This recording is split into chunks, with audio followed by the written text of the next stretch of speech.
하나님 말씀은 에베소서 6장 4절 말씀입니다.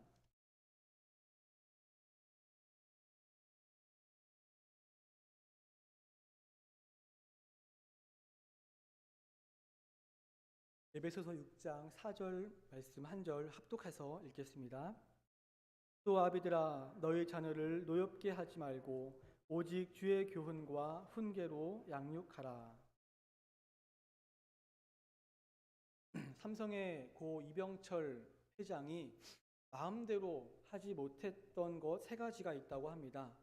첫 번째는 조미료 사업에서 미풍이 미원을 이기지 못한 것이고요. 둘째는 자식 농사이고 세 번째는 골프라고 합니다. 골프는 제가 쳐보지 않아서 잘 모르겠고요. 자녀 키우는 것이 그 어느 일보다 더 힘들다는 것은 대부분의 부모님들이 동의할 것입니다. 나름대로 신경을 쓰고 잘 키운다고 키우는데 자기 마음대로 되지 않는 것이 아마 자녀일 것입니다. 그래도 요즘은 자녀들 교육에 신경을 쓴다고 하는 부모님들은 자녀들과 시간을 더 많이 보내려고 하는 것 같습니다. 어떤 아빠들은 육아휴직을 장기간으로 사용해서 자녀들을 키우고 또 요즘 예전과 다르게 그러니까 여가 시간이 많아져서 아이들과 함께 여행을 좀 가거나 또 캠핑을 많이 다니는 것 같습니다. 부모님들이 그렇게 자녀들을 위해서 시간과 물질을 투자하는 이유는 자녀들이 조금이라도 더 잘 자랄 수 있도록 하기 위해서입니다. 우리의 자녀들이 더 잘 자라기 바라는 마음은 하나님도 마찬가지입니다. 그래서 하나님은 성경을 통해서 우리에게 자녀 양육 방법을 가르쳐 주십니다. 오늘 본문에서 바울은 자녀를 어떻게 양육해야 하는지에 대한 권면을 하면서 그 대상으로 아비드라라고 부르고 있습니다. 원어로 파테레스라고 하는 표현인데 이는 아버지를 뜻하는 단어입니다. 실제로 당시 헬라 세계에서는 아버지에게 자녀에 관한 모든 권한이 부여되어 있었습니다. 심지어 로마에서는 어머니가 자녀를 낳아서 그 자녀를 아버지에게 보일 때 아버지가 그 자녀를 들어서 안으면 키우는 것이고 만약에 장애 등의 이유로 그 아이를 들지 않으면 죽일 정도였습니다. 바울은 그러한 당시의 가부장적인 사회와 가정 구조를 반영하여서 문자적인 의미 그대로 아버지들에게 이 권면을 하고 있는 것 같습니다. 하지만 오늘날에는 이 표현을 문자적으로만 이해하는 것은 무리가 있는 것 같습니다. 오늘날의 사회는 바울 당시와 같이 가부장적인 사회도 아니고 또 자녀에 대한 권한이 부모 모두에게 있기 때문에 아버지들만이 아니라 부모 모두에게 주는 교훈이라고 봐야 하는 것입니다. 그럼 우리 그리스도인 부모들은 자녀를 어떻게 양육해야 하는지 본문 말씀 통해서 두 가지로 함께 살펴보도록 하겠습니다. 첫 번째는 자녀를 노엽게 하지 말아야 합니다. 본문 4절 앞부분을 보시면 또 아비들아 너희 자녀를 노엽게 하지 말고 라고 했습니다. 이 노엽게 하다라는 말은 학대하거나 인격적으로 무시하는 등 끊임없는 비난과 책망을 통해서 낙담하게 만드는 것을 의미합니다.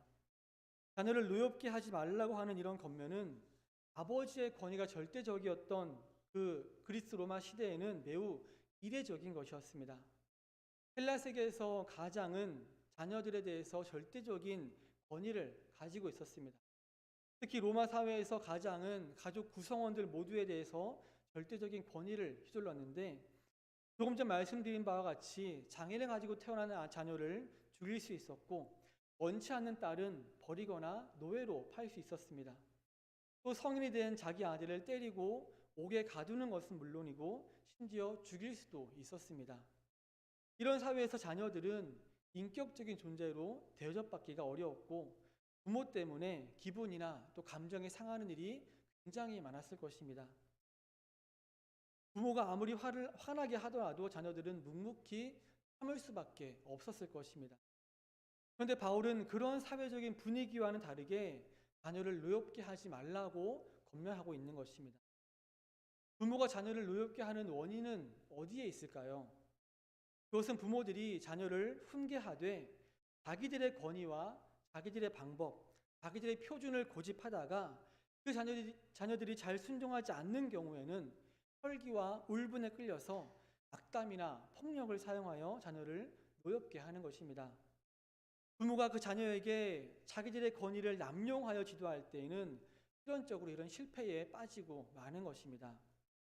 또 지나치게 엄격하게 훈육을 한다거나 또 훈육을 한다는 이유로 가혹행위를 시키는 것도 자녀를 노엽게 할 수가 있습니다. 제가 어릴 때 저희 집은 농사를 지었는데 지금도 지으시지만 그 당시에는 품앗이가 굉장히 이렇게 잘 활발하게 운영되고 있었습니다. 그래서 마을 사람들이 하루는 이 집 일 해주고 하루는 저 집 일 해주고 그러는데 그날은 저희 집 일을 하는 날이었습니다. 어머니가 새참 먹을 시간이 되어서 머리에 먹을 것을 잔뜩 이고 이제 밭으로 오셨습니다. 그래서 사람들이 일손을 잠깐 멈추고 새참을 드시려고 모여드는데 그때 제가 먼저 사과 하나를 집어들었습니다. 근데 그 순간 뭔가 번쩍 하더니 홍수가 아파왔습니다. 저희 아버지가 어른들이 아직 드시지도 않았는데 먼저 손댄다고 예의 없다고 뒤통수를 한 대 내리치신 것이었습니다.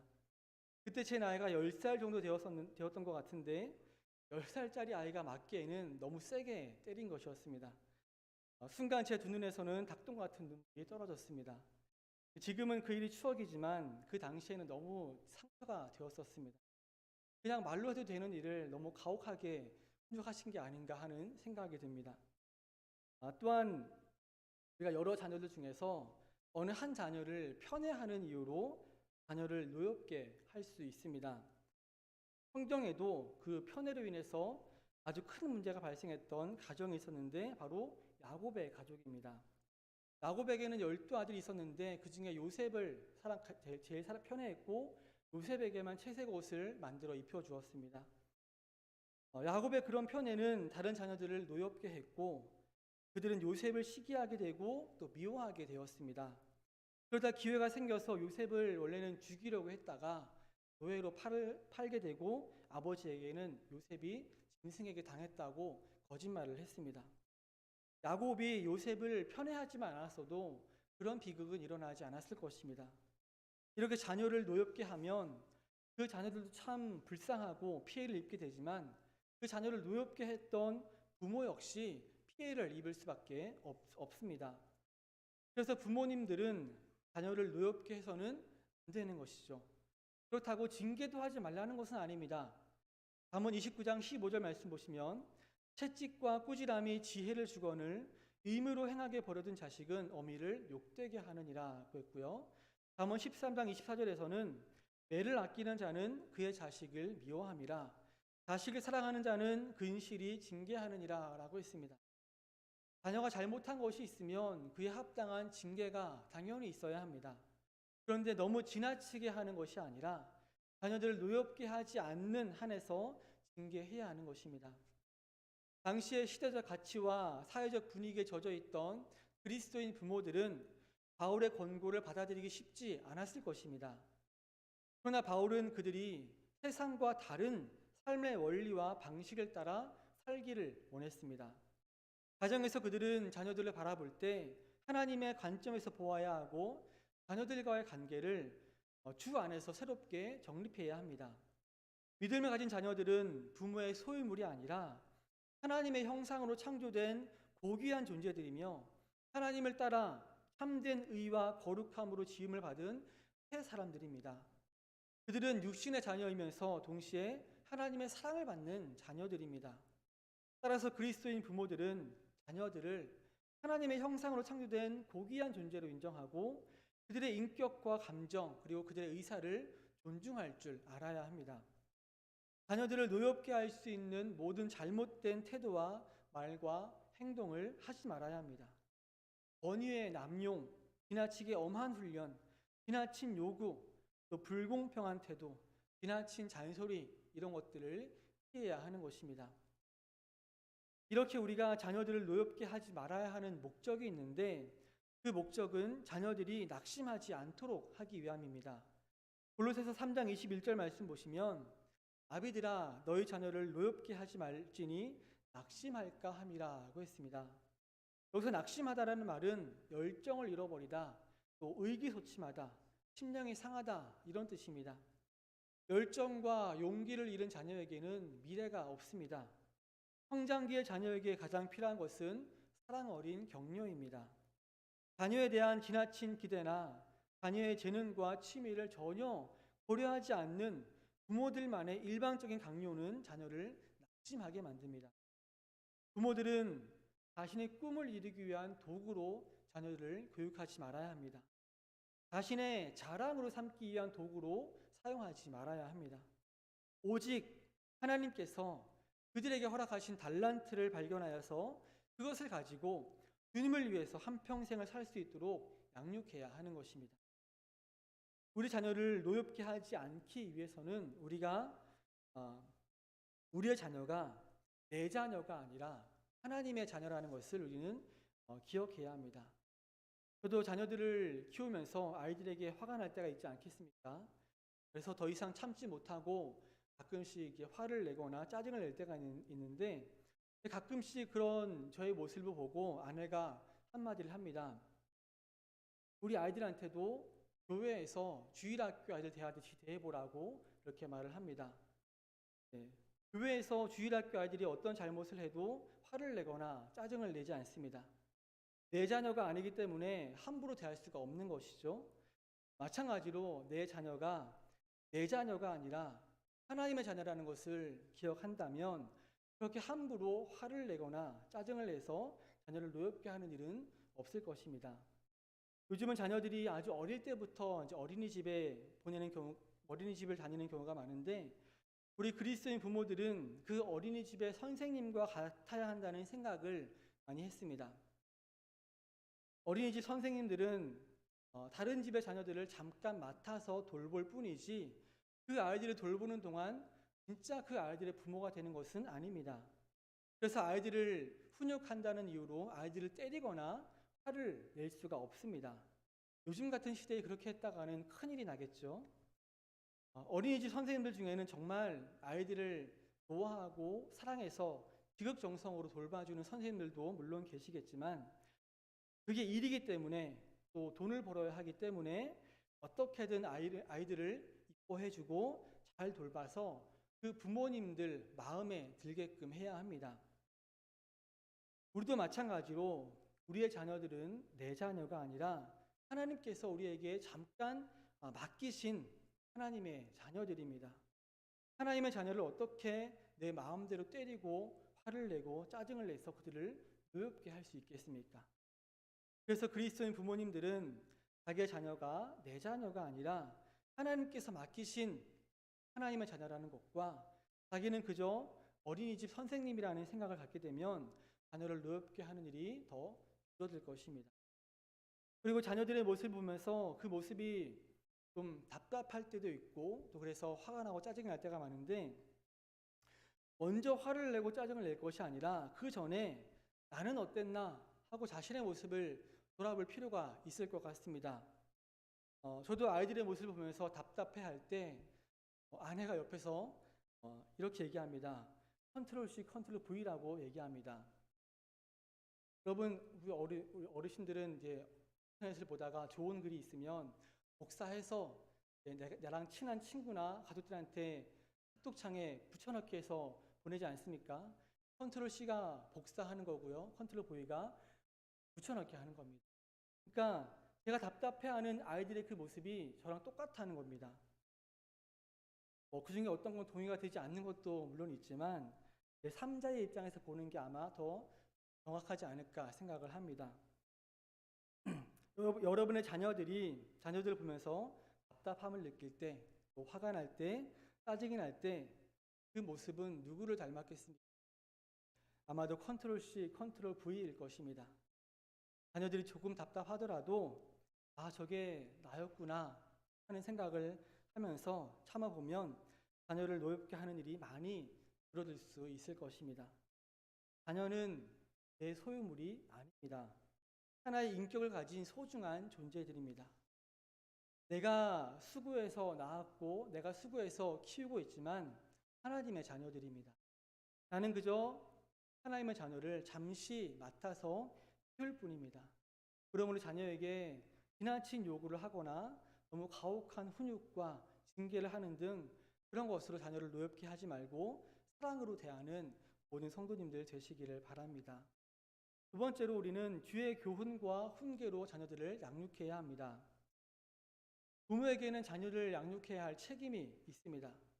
보면 4절 뒷부분을 보시면 오직 주의 교훈과 훈계로 양육하라고 했습니다. 부모는 자녀들을 소중히 양육해야 하며 마음을 써서 길러야 합니다. 왜냐하면 자녀는 하나님으로부터 받은 기업일 뿐 아니라 하나님은 부모에게 자녀를 올바르게 양육하도록 책임과 의무를 맡기셨기 때문입니다. 그런데 본문을 보시면 자녀를 양육할 때에 무엇으로 양육해야 하는지 말씀해 주고 있는데 주의 교훈과 훈계로 양육하라고 했습니다.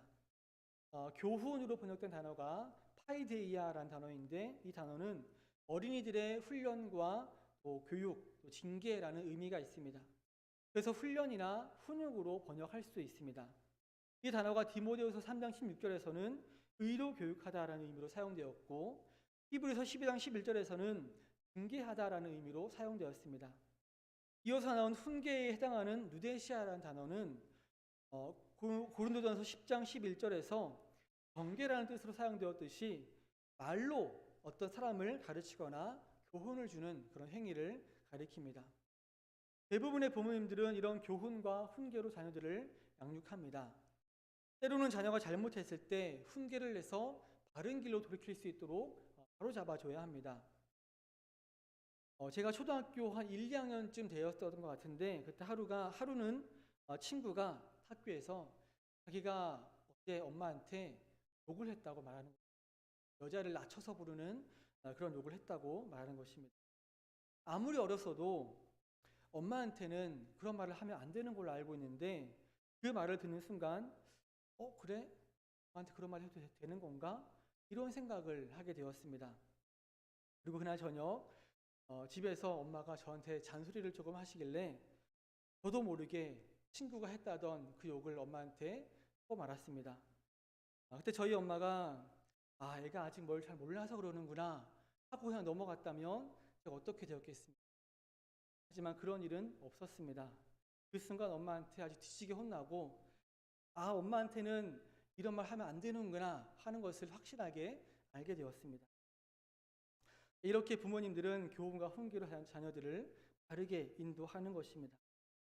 그런데 여기서 바울은 자녀를 양육할 때에 그냥 교훈과 훈계라고 한 것이 아니라 주의 교훈과 훈계로 양육하라고 했습니다. 이것은 자녀 양육의 기준이 하나님의 말씀이 되어야 한다는 것입니다. 자녀 양육에 있어서 가장 좋은 교훈이 되며 가장 좋은 훈계가 되는 것은 하나님의 말씀입니다. 하나님의 말씀으로 자녀를 양육하라는 것입니다. 대체로 부모님들은 자녀를 교육하는 자기 나름의 방침이나 또 철학이 있습니다. 또 요즘에 인터넷 검색만 해도 자녀 양육에 대한 좋은 방법들을 얼마든지 많이 얻을 수 있고 또 자녀 양육에 대한 TV 프로그램을 통해서 또 방법들을 얻을 수 있고 또 어떤 강연이나 또 책을 통해서 좋은 방법들을 많이 얻을 수 있습니다. 저도 인터넷을 통해서 본 것인데 김승호 회장이 아들에게 주는 편지에 20여 가지가 넘는 그런 교훈들이 적혀 있는데 그 중에 좀 도움이 될 만한 것들 몇 가지만 소개해 드리겠습니다. 첫 번째는 약속 시간에 늦는 사람하고는 동업하지 마라. 시간 약속을 지키지 않는 사람은 모든 약속을 지키지 않는다. 두 번째는 저도 생활 속에서 실천하려고 노력하고 있는 건데 설교 중에 이런 표현 써서 정말 죄송합니다. 똥은 아침에 일어나 누거라. 일주일만 억지로 해보면 평생 뱃속이 편하고 밖에 나가 창피당하는 일이 없다. 세 번째로 가까운 친구라고 남의 말을 전하는 사람에게 절대로 네 속을 보이지 마라. 그 사람이 바로 네 흉을 보고 다닐 사람이다. 다음으로 나이 들어가는 것도 청춘만큼이나 재미있단다. 그러니 겁먹지 말거라. 사실 청춘 그 자체를 빼고는 다 별거 아니란다. 양말은 벗으면 반드시 펴서 세탁기에 넣거라.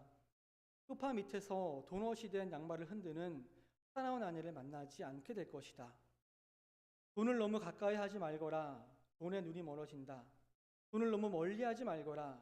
너의 처자식이 다른 이에게 천대받는다. 깜빡이도 안 켜고 끼어든다고 욕하지 마라. 그래도 욕이 나오면 다음 주까지 기다렸다 해라. 생각이 안 나면 잊어버리고 말자. 심각한 병에 걸린 것 같으면 최소한 3명의 의사 진단을 받아라. 생명과 관한 문제에 게으르거나 돈을 절약할 생각은 말아라. 5년 이상 쓸 물건이라면 너의 경제 능력 안에서 가장 좋은 것을 사거라. 결과적으로 그것이 절약하는 것이다. 마지막으로 내 자녀를 키우면서 효도를 기대하지 말아라. 나도 너를 키우면서 너 웃으며 자란 모습으로 벌써 다 받았다. 이런 것들입니다. 공감이 되지 않는 것도 있으시겠지만 대부분이 공감이 되는 내용들이고 정말 배울 만한 우리 자녀들에게 가르쳐주고 싶은 그런 내용들입니다. 이거 말고도 인터넷 검색을 하면 정말 좋은 글들을 많이 찾을 수 있습니다. 하지만 아무리 좋은 방법이라 할지라도 그것이 하나님의 말씀에서 벗어나거나 하나님의 뜻에 어긋난다면 그 방법은 피할 줄 알아야 합니다. 또 하나님의 말씀에서 벗어나지 않는 범위 안에서 그것들을 활용할 줄도 알아야 할 것입니다. 이런 세상의 자녀 양육 방법들보다 더 훌륭한 게 바로 성경입니다. 디모데후서 3장 16절 17절 말씀에 모든 성경은 하나님의 감동으로 된 것으로 교훈과 책망과 바르게 함과 의로 교육하기에 유익하니 이는 하나님의 사람으로 온전하게 하며 모든 선한 일을 행할 능력을 갖추게 하려 함이라고 했습니다. 하나님의 말씀으로 교육을 하면 하나님의 사람으로 온전하게 되고 모든 선한 일을 행할 능력을 갖추게 된다고 말씀하고 있습니다. 주의 교훈과 훈계로 양육하라고 하는 이 말은 또한 자녀를 부모의 의사와 목표에 따라 양육하지 말고 주님의 뜻과 목표에 맞게 양육하라는 의미를 가지고 있습니다. 조금 전에 말씀드렸지만 자녀는 부모의 자녀이기 이전에 주님의 자녀입니다. 따라서 그리스도인 부모들은 자기 자녀들이 부모의 뜻에 순종하도록 가르쳐야 하겠지만 더 궁극적으로는 그들이 주님을 알고 주님께 순종하도록 그리고 주님의 모습을 닮아가도록 교육해야 합니다. 에베소서의 넓은 문맥에 비추어 볼 때 그리스도를 믿는 자녀들은 하나님께서 그리스도 안에서 창조하신 새 인류의 일원입니다. 새 인류의 일원이 되었으므로 새 인류에 합당한 삶을 사는 것, 바로 이것이 주님께서 우리 그리스도인 가정의 모든 구성원들에게 요청하시는 것입니다. 따라서 그리스도인 부모들은 자기 자녀에게 하나님의 새로운 인류의 가치와 삶의 원리를 가르쳐야 합니다. 그래서 자녀들이 새로운 인류의 합당한 가치와 삶의 원리에 따라 살면서 세상에서 새로운 인류의 성품과 모습을 드러낼 수 있어야 하는 것입니다. 자녀들을 주님의 뜻과 기준에 맞게 양육하려면 반드시 교훈과 훈계가 필요합니다. 여기서 교훈을 훈련이라고 바꾸어서 말할 수 있는데 훈련 없이 좋은 운동선수나 군인이 될 수 없듯이 훈련 없이는 좋은 그리스도인이 될 수가 없습니다. 그래서 바울은 자녀들을 주의 훈련과 훈계로 양육하라고 권고하고 있는 것입니다. 제가 이전 교회에 있을 때 그 교회는 주일학교 예배가 오후 2시에 있었습니다. 그래서 오전에 부모님이 교회를 나오게 되면 어린 자녀들도 부모를 따라서 나와야 하고 11시에 같이 예배를 드려야 했습니다. 그런데 그 교회 목사님은 5살 이상부터는 유아실에 들어가지 말고 이 예배당에 나와서 밖에서 부모님과 같이 예배를 드리라고 했습니다. 아이들 입장에서는 물론 어른들과 함께 이렇게 예배 드리는 것이 너무 힘든 일입니다. 하지만 예배도 훈련이라고 하면서 그렇게 예배를 드리도록 했습니다. 물론 아이들이 예배 시간에 잠이 들기도 하고 또 저희 둘째 같은 경우에는 예배 때마다 응가가 마렵다고 화장실에 왔다 갔다 했는데 나중에는 안 그랬습니다. 사람마다 생각이 다를 수 있고 꼭 그렇게 해야 된다는 것은 아니지만 우리 자녀를 좋은 그리스도인으로 양육하기 위해서 그런 훈련이 필요하다는 것입니다. 그리스도인 부모들은 자기 자녀들을 어려서부터 하나님의 새 인류의 일원으로서 새로운 신분에 합당한 가치와 삶의 원리에 따라서 살도록 훈련해야 합니다. 또 그들이 잘못된 행동을 할 때는 잘못을 분명히 지적하고 그것을 고칠 수 있도록 훈계해야 합니다. 자녀가 사랑스럽다고 해서 자녀를 훈육하지 않거나 또 자녀를 기살려 준다고 무조건 자녀의 생각을 다 받아주거나 또는 크면 다 알아서 할 거라고 생각해서 자녀의 행동을 규제하지 않고 훈계하지 않는 것은 성경의 가르침과 맞지 않습니다. 반대로 자녀에게 일방적으로 순종을 강요하면서 자녀의 의사나 감정을 무시해서도 안 될 것입니다. 우리 사회에서 부모들은 자기 자녀를 유년기 때부터 남들보다 더 많이 갖고 더 많이 누리도록 가르칩니다. 자기 자녀가 경쟁에서 남들을 이기고 성공하는 것을 자녀 교육의 최상의 목표로 삼는 부모들도 있습니다. 다른 이들을 배려하면서 더불어 나누며 사는 것은 그다지 중요하게 여기지 않습니다. 이렇다 보니 우리 사회는 입시 경쟁과 취업 경쟁이 전쟁을 방불케 하는 그런 상황에 이르고 말았습니다. 이런 상황은 부모들이나 자녀들에게 모두 극심한 스트레스와 고통을 안겨주고 있습니다. 근데 대다수 그리스도인 부모들까지도 이런 상황에 가담하여서 자녀들을 출세와 성공의 길로 내몰고 있습니다. 적어도 자녀 교육과 관련해서는 이 세상의 방법과 원리를 따르고 있는 것입니다. 물론 경쟁 사회에 살다 보면 불가피한 측면이 없진 않습니다. 하지만 하나님의 새로운 인류를 이루는 구성원으로 부름받은 그리스도인 부모들마저 자기 자녀들이 세상의 성공을 추구하도록 가르친다면 이 사회가 어떻게 되겠습니까? 자녀들을 주의 교훈과 훈계로 양육해야 하는 그리스도인 부모들에게 가장 중요한 것은 부모 자신이 하나님의 새로운 인류의 일원으로서 합당한 생각을 가지고 행동하는 것입니다.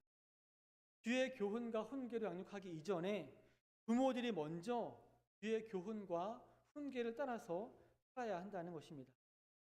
믿음이 있다고 하면서도 여전히 세상적인 가치와 원리에 따라 사는 부모는 자기 자녀를 세상적인 방식으로 키울 수밖에 없습니다. 그러므로 여러분 먼저 주의 말씀을 따라 살아가는 모범을 보이시고 주의 교훈과 훈계로 자녀들을 양육하여서 하나님이 원하시고 기뻐하시는 그러한 부모와 자녀들이 다 되시기를 바랍니다.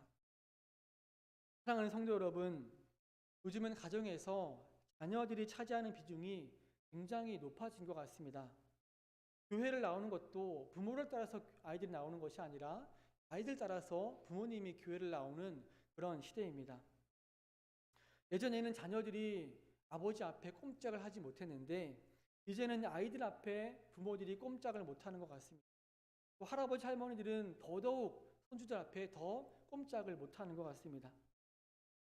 이렇게 자녀가 참 귀하고 대접받는 시대에 어떻게 하면 자녀들을 잘 양육할 수 있을까 하는 것이 많은 부모님들의 고민입니다. 자녀를 잘 키우는 것이 그만큼 쉽지 않다는 것입니다. 오늘 성경은 우리에게 자녀를 잘 양육할 수 있는 두 가지 방법을 알려주고 있습니다. 첫째는 자녀들을 노엽게 하지 말라는 것입니다. 자녀들이 삐뚤어지고 잘못된 길로 가게 되는 대부분의 이유는 아마도 부모들이 그 자녀를 노엽게 했기 때문일 것입니다. 자녀를 노엽게 하지 않기 위해서 우리가 기억해야 할 것은 자녀들이 비록 어리지만 그들도 존중받아야 하는 하나의 인격체라는 것입니다. 부모의 뜻을 무조건 강요하기보다는 자녀의 생각을 들어주고 기다려줄 줄 알아야 할 것입니다. 또 하나 기억해야 하는 것은 우리의 자녀들은 내 자녀가 아니라 하나님의 자녀라는 것입니다. 우리는 잠깐 맡아서 키워줄 뿐입니다. 그래서 자녀들에게 세상의 가치와 세상이 원하는 것, 또 부모가 원하는 것을 무조건적으로 강요할 것이 아니라 하나님께서 원하시는 것이 무엇인지 생각해보고 하나님의 자녀로서 하나님의 기쁨을 낼 수 있도록 지도해야 할 것입니다. 그래서 우리는 자녀들을 내 손에 쥐고 아등바등하면서 키울 것이 아니라 하나님께 우리의 자녀를 맡길 줄 알아야 합니다. 자녀들을 위해서 기도해야 한다는 것입니다.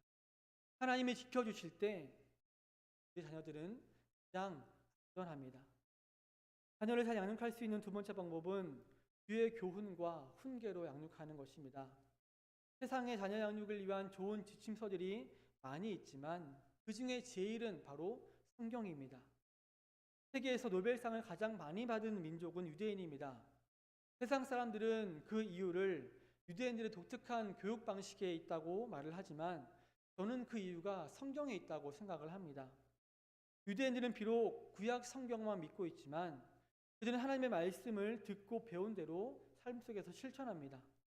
또 13세가 되면 성인식을 하는데 모세오경을 히브리어로 통째로 암송해야 성인식을 할 수 있는 자격이 주어집니다. 어릴 때부터 주의 교훈과 훈계로 양육을 받았기 때문에 노벨상을 가장 많이 받은 민족이 될 수 있지 않았나 생각을 합니다. 앞서 말씀드린 대로 우리의 자녀들은 내 자녀가 아니라 하나님의 자녀입니다.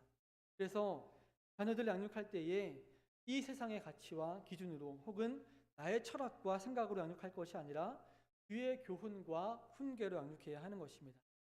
그러기 위해서는 그 부모가 먼저 하나님의 말씀대로 살아가는 모범을 보여야 할 것입니다. 여기 계신 성도님들 중에서 이미 자녀를 다 키우시고 자녀들이 성인이 되고 또 출가한 그런 분들도 많이 계실 것입니다.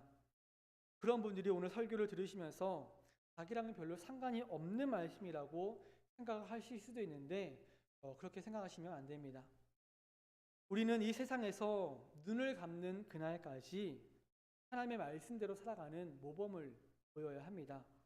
그럴 때 우리의 자녀들이 그리고 우리의 손주들이 그러한 여러분의 모습을 보고 부모님이 가신 길을 또 할아버지 할머니가 가신 그 믿음의 길을 함께 따라오게 될 것입니다. 가장 좋은 자녀 양육 방법은 바로 성경에 있습니다. 그러므로 성경으로 자녀를 양육하여서 여러분의 가정이 정말 멋진 믿음의 가정이 되기를, 또 여러분의 가문이 멋진 믿음의 가문이 되기를 주님의 이름으로 축원합니다.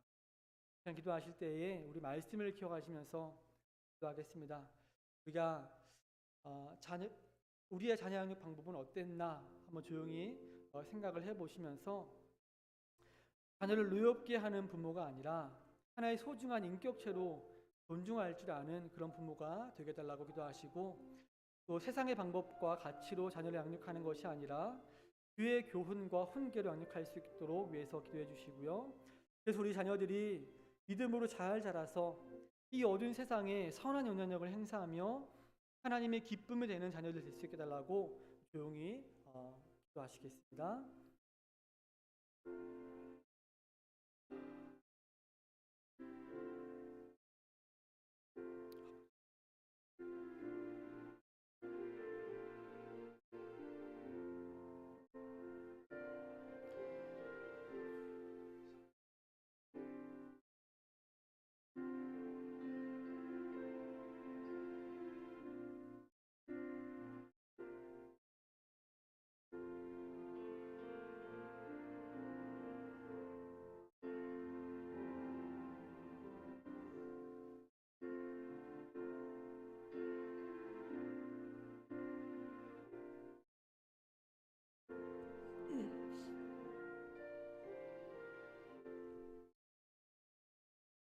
하나님 아버지, 우리에게 귀한 자녀들을 선물로 주시니 감사합니다. 우리의 자녀들이 하나님께서 주신 선물이요, 우리에게 잠시 맡겨주신 하나님의 자녀라는 것을 항상 기억하게 하여 주시옵소서. 우리의 자녀들은 우리의 소유물이 아니요, 또 함부로 무시해도 되는 존재가 아니라 존중받아야 하는 우리와 똑같은 소중한 하나의 인격체라는 것을 기억하므로 우리의 자녀들을 노엽게 하는 일이 없게 하여 주시옵소서. 하나님께서 맡겨주신 하나님의 자녀요원이 이 세상의 방법에 따라 이 세상의 가치 기준으로 나의 생각으로 양육하는 것이 아니라 주의 교훈과 훈계로 양육하게 하여 주시옵소서. 우리가 부모가 되었지만 여전히 부모로서 부족하오니 성경을 통해 잘 배우게 하시고, 또한 배운 말씀을 우리 삶 속에서 실천함으로 주의 교훈과 훈계로 자녀들을 양육하기에 부족함이 없는 부모가 다 되게 하여 주시옵소서. 우리 한강교회 모든 성도들의 가정들을 주님께 위탁드립니다. 부모와 자녀 간에 막힌 담이 있다면 복음으로 그 담이 무너지게 하시고 서로 존중하고 사랑하는 복된 가정이 다 되게 하여 주시옵소서. 특별히 우리의 자녀들을 주님께서 기억하여 주시고 눈동자같이 지키시고 보호하여 주시어서 이 악하고 폐역한 세대에 물들어 저들과 똑같이 살아가는 것이 아니라 이 세상을 거슬러 올라가 하나님의 말씀대로 살아가는 멋진 믿음의 자녀들이 다 되게 하여 주시옵소서. 감사드리며 예수님의 이름으로 기도드립니다. 아멘.